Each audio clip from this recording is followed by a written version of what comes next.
Hey everyone, Walter Crosby with Helix Sales Development and another episode of Sales and Cigars. Today, my guest is Nate Tutas. Nate, we're doing the series of how to think about sales, and this episode we're going to start a series of conversations around neurolinguistics programming and how it can help us understand who we are and how we operate, but how we can improve our sales career and improve the way we interact with our customers, improve our ability to be more consultative, shorten sales cycles. So we start that conversation off today. It's we don't go too deep. We kind of hit the high notes to help everybody understand what NLP really is about. So go grab a cocktail, go grab a cigar, strap in for another fun episode of Sales and Cigars. Thanks. So Nate, welcome back to Sales and Cigars. Appreciate you taking some time. Yeah, thanks for having me. It feels like it's been a while. So we've been talking about doing an episode around NLP or neurolinguistics programming, and the day has come where we're going to talk about that. So I know very little about NLP. I know it helps solve problems more quickly. I know it has something to do with how we've kind of look at the world, and we have a certain path that we walk down, and that kind of informs how we make connections along the way. And that happens unconsciously. So I'm going to just stop talking and try and explain something where you're a master at it. So why don't you start with what it is, and then you've spent a couple of minutes getting accredited with this. So why don't we start there? Why don't you explain? Yeah, so neurolinguistic programming, arguably one of my favorite topics to discuss with anybody at any point. It's had a huge effect on my life, which we don't necessarily need to go down that whole story, but has had a huge effect on many people's lives. And neurolinguistic programming, some describe it as the study of subjective experience. So how do we experience... Subjective experience. Yep. So how do we experience the world and process it through our five senses? So that's the neuro part, is the neurology behind it. But then the linguistics comes down to the language that we actually use to describe what it is that we're experiencing. So NLP is really the study of experience and then how we actually verbalize it, because everything that we say, everything that we do, we're communicating with the person, with ourselves, through the images we see, the words we hear, the feelings we get, the smells we smell, the taste that we have. And then that's how we actually communicate what our experience is within the moment. So that's helpful. So I'm going to kind of make sure I understand this.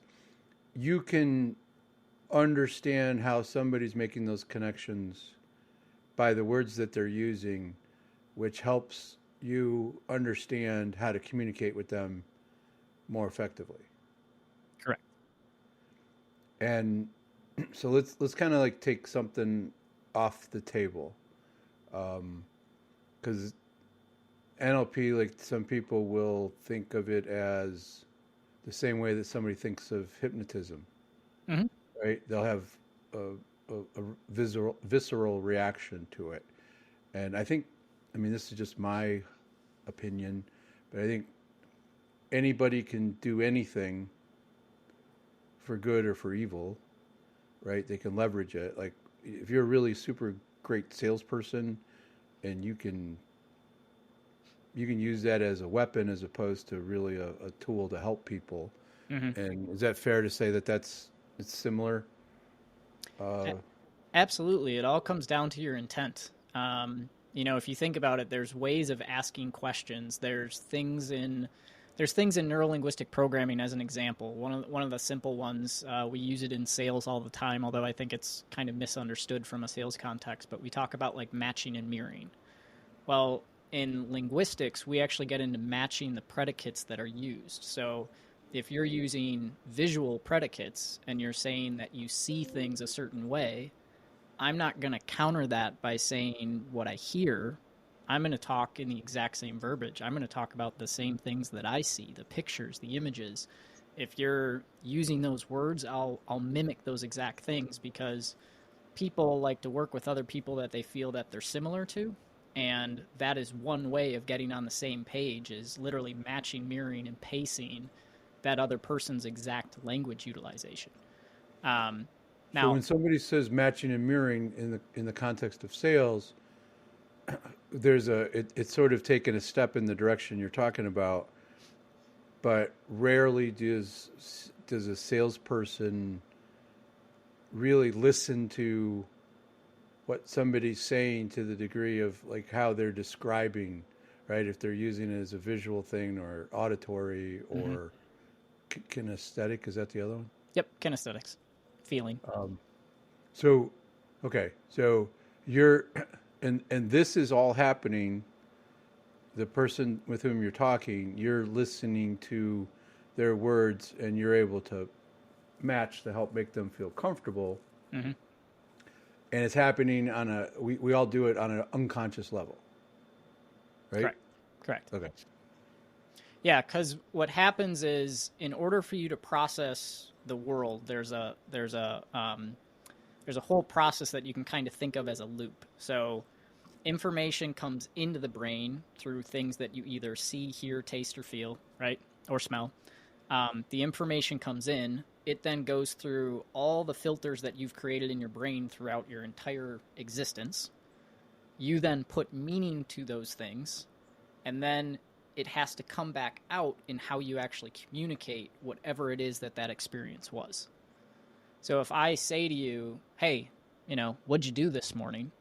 In order for you to process that information, in order for you to process that question, you have to go inside, and you're either going to see something, hear something, feel something, whatever, right? Process that information, come up with what that experience was, and then figure out a way to communicate to me whatever that experience was. And because of the beauty of the way that our brains work, you're not going to give me every single minute detail, because we'd be here for millennia just for you to describe what the morning was. You're going to say, it rained, I went for a walk, I did this. And for all I know, those are still images or movies in your mind that you're seeing, that you're in a millisecond going back in your subconscious and reprocessing that information, then communicating to me what it was that you experienced. So you asked me a similar question before we started this, and you've had multiple conversations with me, right? Maybe 2 or 3. Mm-hmm. Am I visual, kinesthetic, or auditory? Ooh, that's a good question. It depends on the context, to be fair. So I'd have to think back to exactly what you said when I asked you that question. I would have to say visual.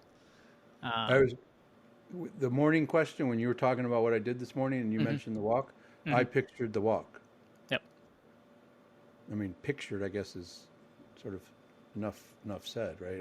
It's a cue. But that's part of like the training aspect of it, is when you start understanding what the different words are, that are visual words, that are auditory words, that are kinesthetic words. All I have to do is have a conversation with someone, and I can figure out how their brain is actually processing the information just from the verbiage that they're giving me. And then I can make a determination of the best way to communicate back with them. You had made a comment before we came on, and it's something that happens all the time, but how two couples can be having the same conversation, and yet they're arguing with each other many times, not always, but many times. I don't think I said anything about that at all. Many times that can be because one is processing things visually and the other is processing things auditorily. So someone's talking about the other person isn't seeing, they're not seeing the big picture. They're not this, that, the other. And the other person's saying, well, you're just not listening to me. You're not hearing what I'm trying to say. And so when somebody says to me, and she'll remain nameless, she needs to talk through all of the freaking steps Mm-hmm. of this process, right? Yep. Like I boom, ba boom, ba boom, ba boom, and I'm like, I'm already over there. Mm-hmm. She's not, and I'm just supposed to sit there and keep quiet, so let her get to where she needs to go. And I get why it's annoying, but to be a better communicator and a better husband, Mm-hmm. is I need to do that. So I always thought she was auditory. Is that if somebody that has to walk through, like I need to process the first thing we're going to do, and then this is going to happen, and then this is going to happen, and then we're going to have to make this decision, and then we're going to, I have a particular thing in mind, but she literally has to walk through that whole process. Where I can like, yeah. So some of that could be the predicate and the actual preferred preference of how they process information, whether they process things visually, auditorily, or kinesthetically. But that also comes down to what in NLP we refer to as meta programs. And meta programs are programs that we run kind of alongside everything else in order to process information. So one common one is big picture detailed, right? In NLP, we call that chunking, either big chunks of information or small chunks of information. From what you've said, she's a more detailed person. Now, if you listen to how she actually processes through that information, you'll be able to pick up if she's using auditory terminology or visual terminology, and then how she's actually linking things together. And there's strategies that you can actually apply in NLP to help people process through that information at a faster rate. That's some of the work that I've done with some executives, is helping them to make decisions at a faster pace and figuring out how to do that. Well, sometimes if you take like a visual example, you'll have a detailed person that has to chunk things down, but what they see is multiple images that are still images that are one after the other that they have to put together and then check each individual image, each detail, to figure out if all the steps are lined up, right?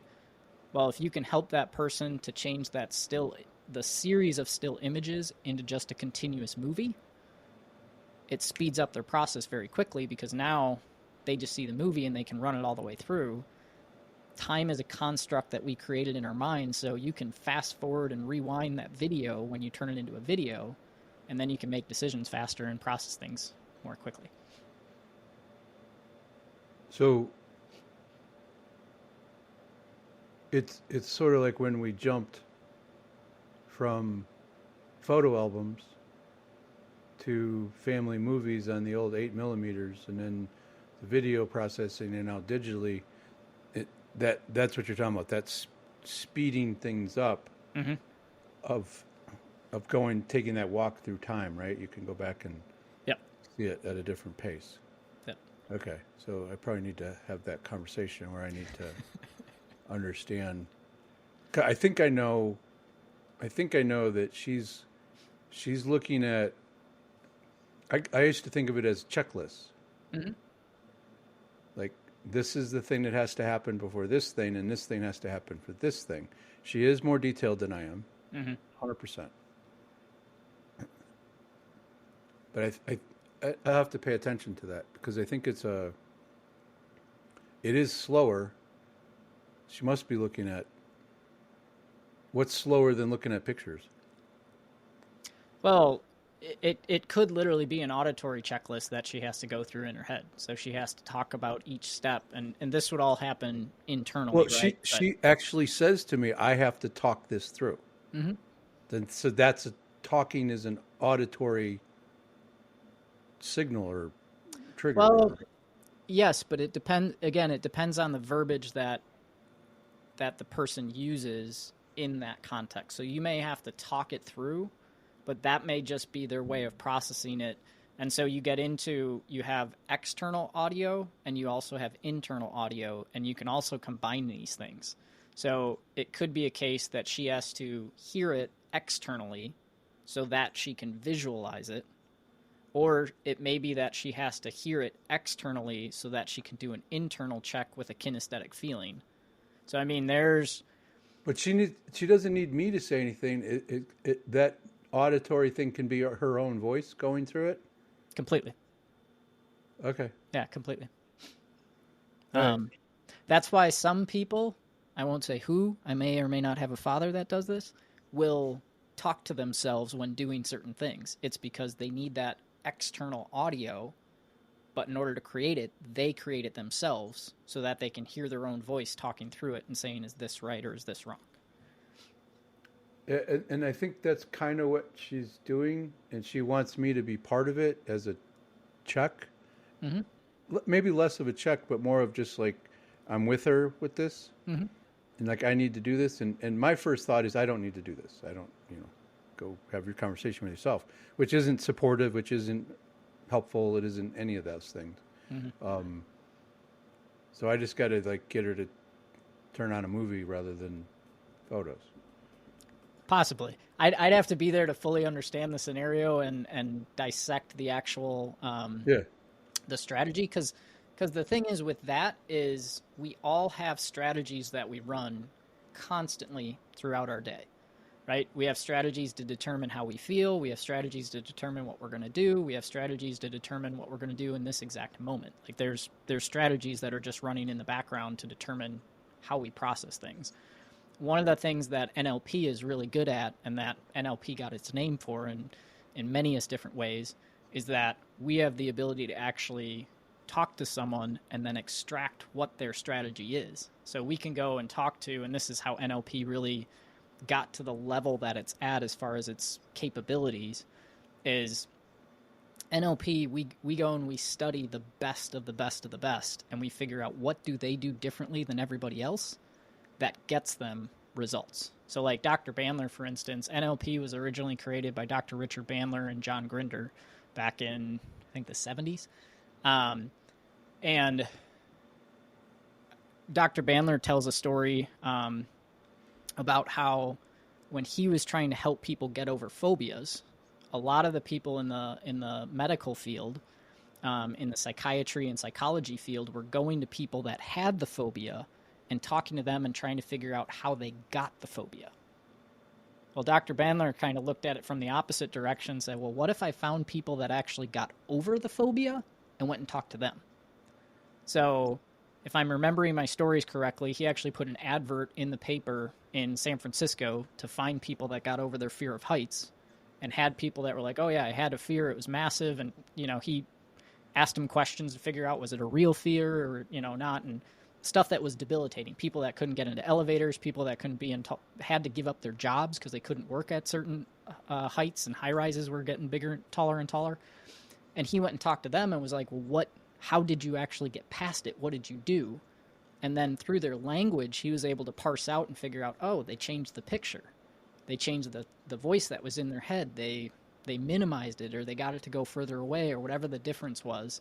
And then he took those differences and applied it to people that were having the fear of heights and got them over their fear of heights like that, because he figured out what worked and then applied it. Again, some people think of NLP as sort of a trick or some sort of magical thing, and they don't give it credence. Mm-hmm. And I'm not one of them, but I don't know how to do it. I understand what you just said, and that it's very similar to what a therapist might do, whatever kind of therapist there is. It just takes them forever to go through. I mean, I've gone through therapy to talk through it, and my thing was, after listening to the lady, like, just cut to the chase. Like, why is it doing that? Why am I thinking like that? I understand. I'm not arguing with you, but why? Right? And then like get me past that, because I don't want to sit here for 6 months and hear myself talk. That's not going to help me.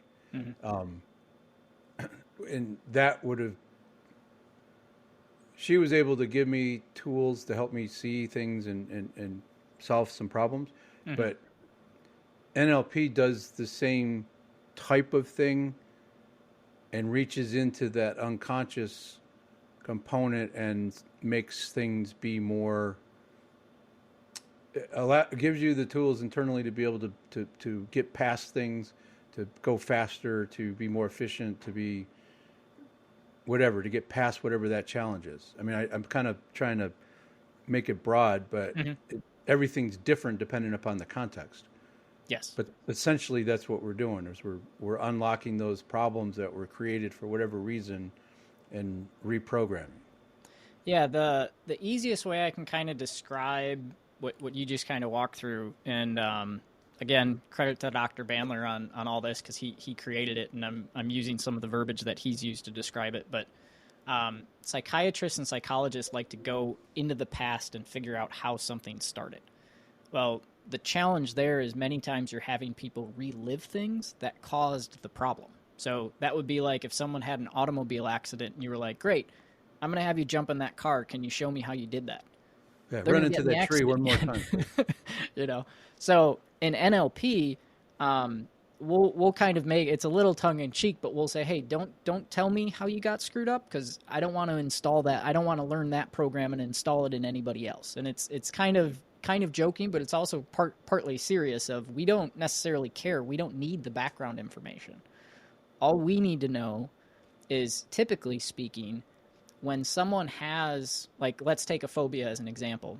Most people with phobias, if you ask them how they know they're going to have the fear, like if I take you up on a tall building and you have a fear of heights, you know, they'll be able to tell you this is at what level I'll actually start getting scared.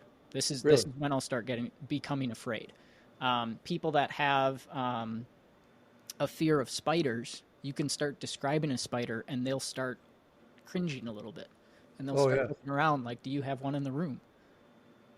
Which tells you it's all up here. It's all in their thought. Well, why would you be afraid of spiders unless it's a big spider, right? And I mean big, I mean like 3 feet or bigger than your foot. People are afraid of clowns. Mm-hmm. Right, but when when an NLP person gets into that stuff, what we want to figure out is how do you know to be afraid? And then just deconstruct. There's something in your brain that you're processing, that you're seeing something, hearing something, feeling something, whatever it is, and there's something that you know in your mind, this is how I know to start becoming afraid. And so if we can figure out what that is, then we can address that and we can shift it pretty quickly. And you can undo this yourself sometimes if you have that, because I know I did it once by accident. Now that you just described it. Mm-hmm. When I was younger, and I'm saying like 10, 12 years old, there were stairs coming up from, I wasn't problem going down, but coming up, because they weren't closed. They were open stairs, right? It was just the step. And there was a dream at some point where Bugs Bunny, I swear to God, grabbed my leg and pulled me back down through the steps. Mm. That was the thing. Mm-hmm.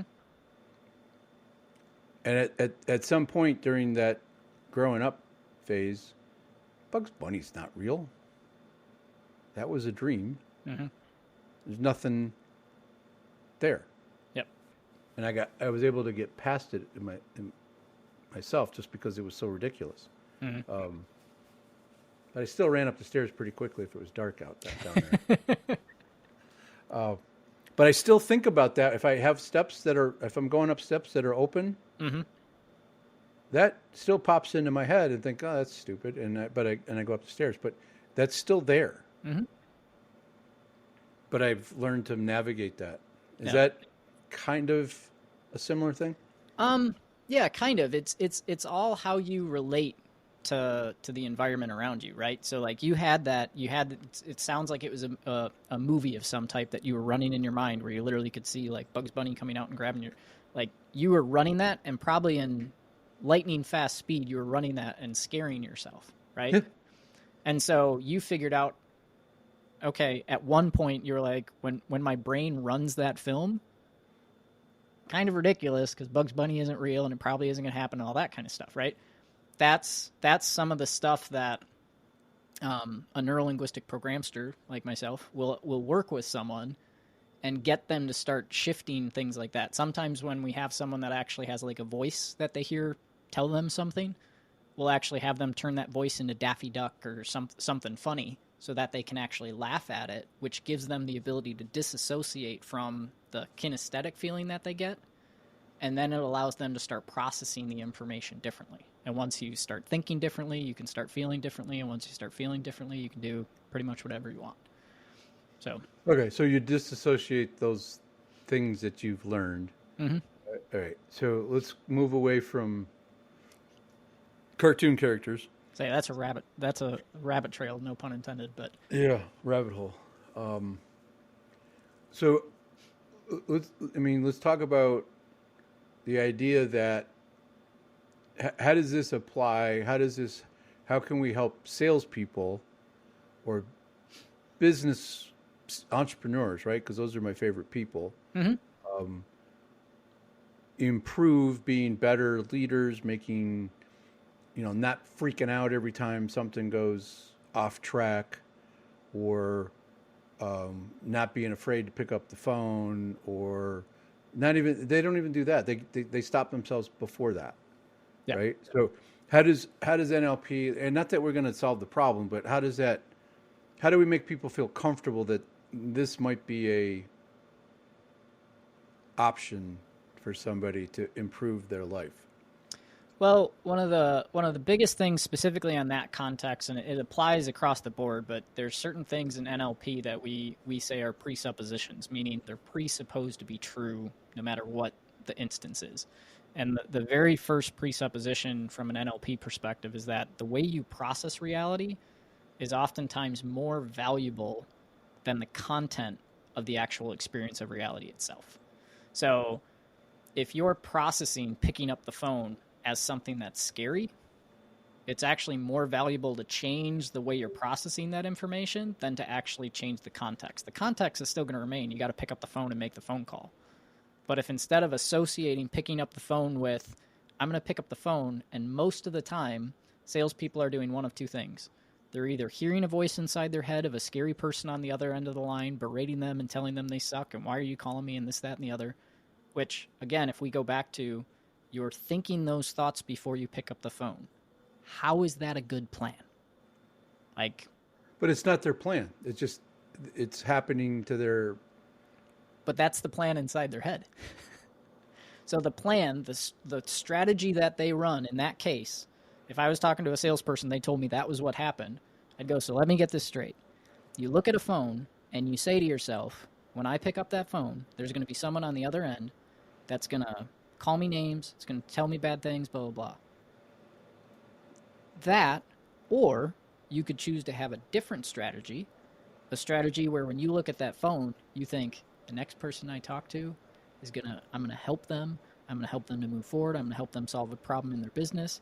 I'm going to get rewarded for my efforts, blah, blah, blah, blah, blah, blah, blah. And if they say no, tough, because I'm on to the next person. You weren't the right one. Those are two completely different strategies. So the concept of next, Mm-hmm. right? Used to have the little 3x5 card that was on the bullpen wall in front of where the phone was, and a big next. Yep. Or Russell's, you're one funnel away. Yep. Right? That's the mentality. But it's not really mentality as much of it is an internal strategy. Is that the way to look at it? Yeah, it's an internal strategy, because the salesperson that looks at the phone and starts talking to themselves in a negative way is the same type of process as the person that looks at a tall building and starts talking themselves into how freaked out they're going to be when they get to the top. Nothing's happened yet. There's nothing to be afraid of, and yet you're already talking yourself out of making a phone call. So it's not typically classified as a phobia. It's not classified as one, but I've met a few salespeople. Same thing though, right? It is. It's the exact same thing. So it's just an easily avoidable phobia. I'll put it that way. It's not debilitating. It's an easily avoidable phobia until you're. But it kind of is debilitating if you're a sales guy where you make money by picking up the phone and talking to people you don't know and asking them questions to see if you can help them. Mm-hmm. If you can't do that, that's a significant portion of your job. Hmm. And if you're afraid to do it, I would argue that that's more debilitating than not being able to get in an elevator, because if you can't pick up the phone, you could be in your pajamas at home these days. Hmm. Well, and to that point, though, there's salespeople. I don't know of any of them, but I've heard the stories that they'll go get hired.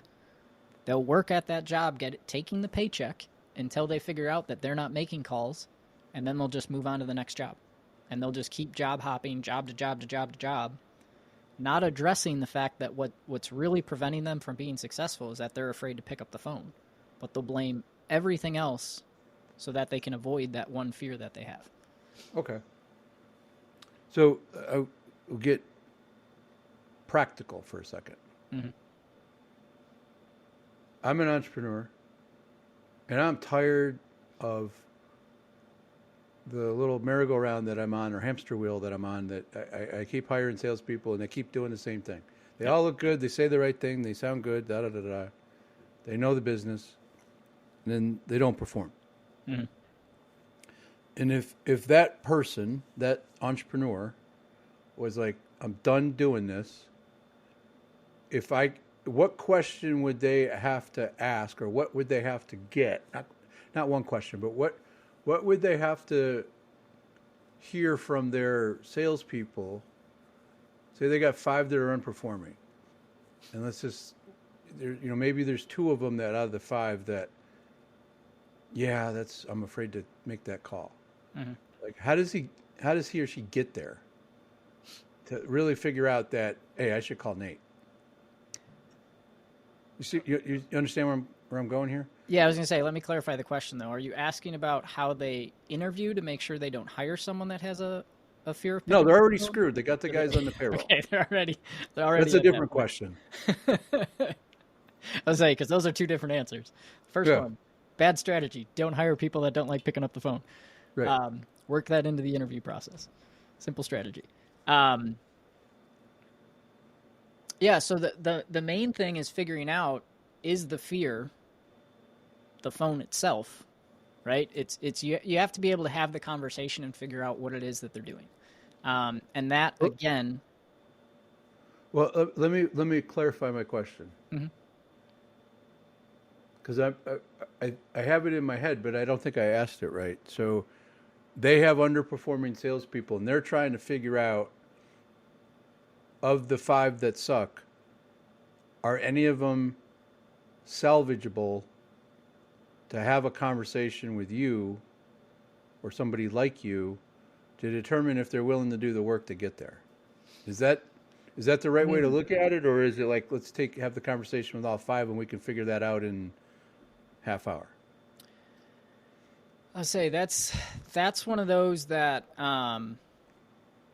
like for me, I could have the conversation and figure it out pretty quickly.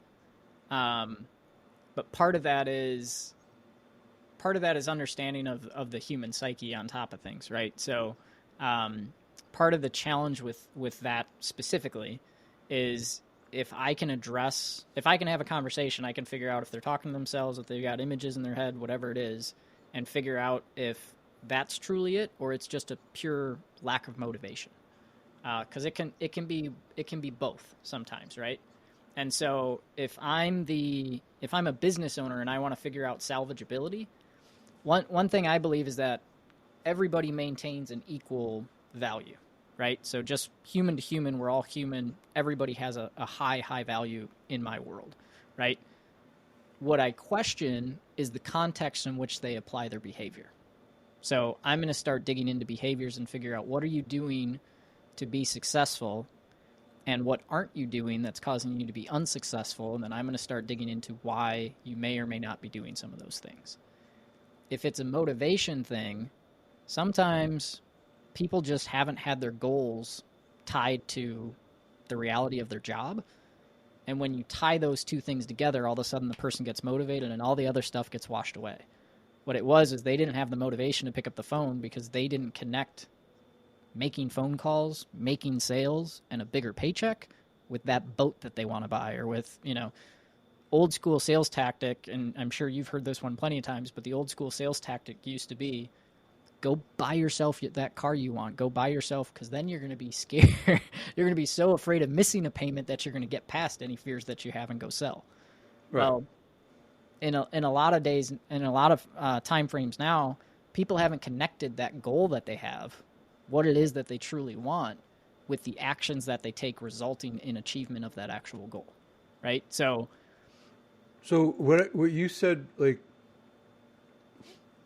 the IR, right, is, everybody's your identity and your role, and everybody's a 10 out of a scale on a 1 to 10.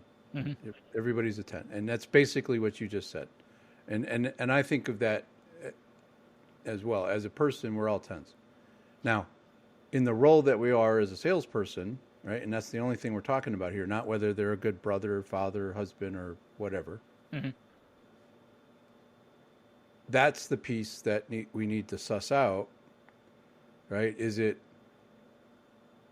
that they don't care, that they're not motivated to do it, they haven't connected, like, oh, if I make 25 outbound calls every day, and I get better at doing them, and I'm better at having the conversations, and I'm better at the openings, and I'm better at my message, I will eventually if I'm doing the work, I will get the house, the boat, whatever that is. But you have to do that.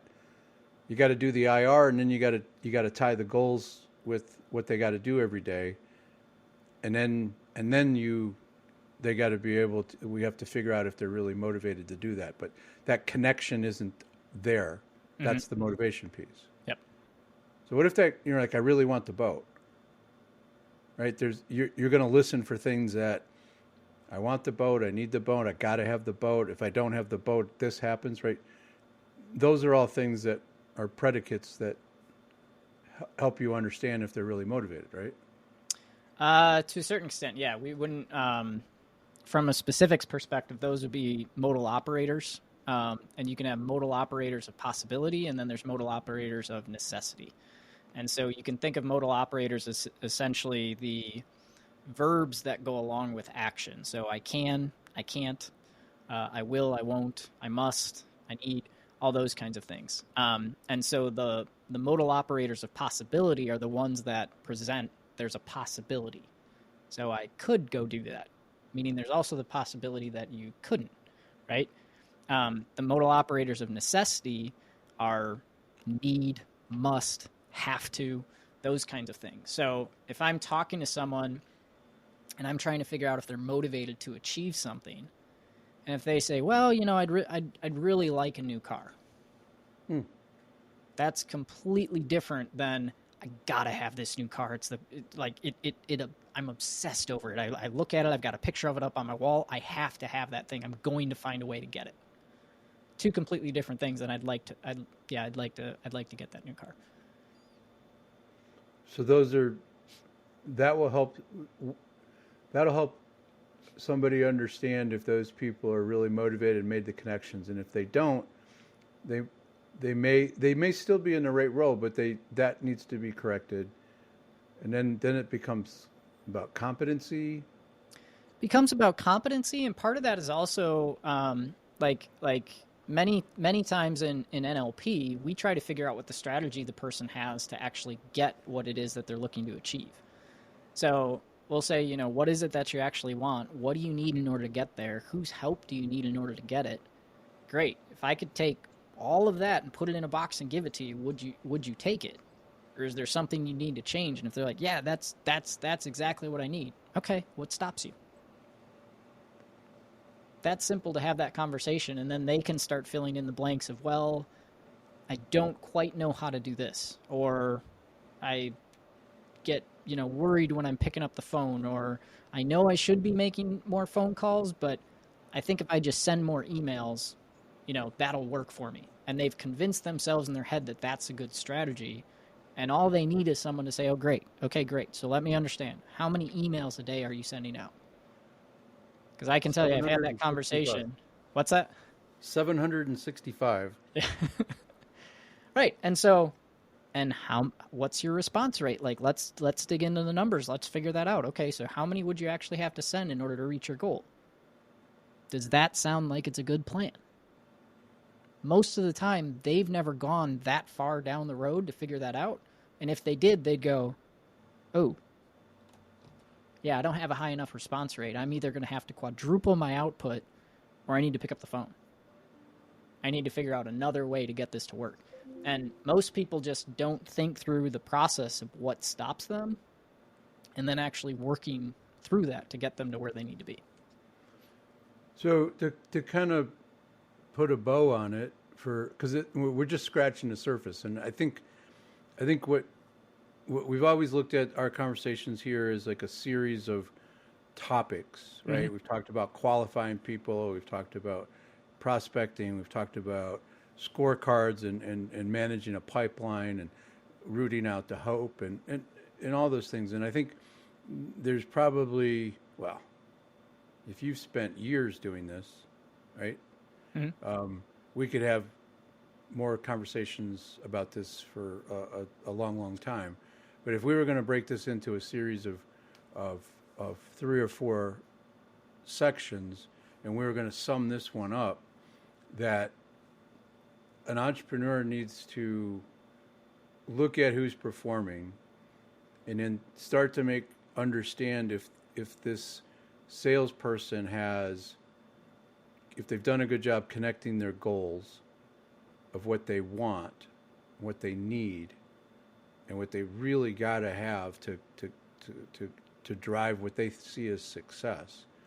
And that's different for everybody, right? Some people, mm-hmm. they don't all need to be like, they don't need the shiny car, right? They might just want to be able to, take their spouse out for a nice dinner every week at date night and not have to worry about it, right? Whatever it is. Mm-hmm. So they got to work through that, make sure that those are connected, and then start to figure out what that individual salesperson, what's stopping them if they have a strategy. Because what we see a lot is that they don't have a strategy. Mm-hmm. This is the path of least resistance, so I'm going to go walk down here. Yep. I can sit all day here and think I'm busy doing stuff, marketing and sales work by connecting on LinkedIn. Mm-hmm. Right? And then they have to help them see that prospecting plan. Yep. So, I mean, I just see this as an ongoing thing about it. There's helping them have the competencies to understand how to prospect, helping them understand what goes into a pipeline, and then helping them understand why they're struggling with those certain elements, what's getting in their own way, right? Because we talk about head trash, we talk about mindset, and with NLP, this allows us to take a peek inside their head to help them see that what's really blocking them from getting to that next level. Yep. And it's weird. It doesn't matter if it's sales, losing weight, exercising, I don't know, pick a thing, a phobia, like fear of clowns, worried about Bugs Bunny grabbing your legs as you walk up the steps. They're all, is irrational the wrong word? They're not helpful stories that we tell ourselves or strategies. I would say they're unproductive would be the way that I would look at it. Because the thing is, we all have our own maps of reality and we all process the world differently. The question is the map that we built the most effective for getting us to where we want to go, right?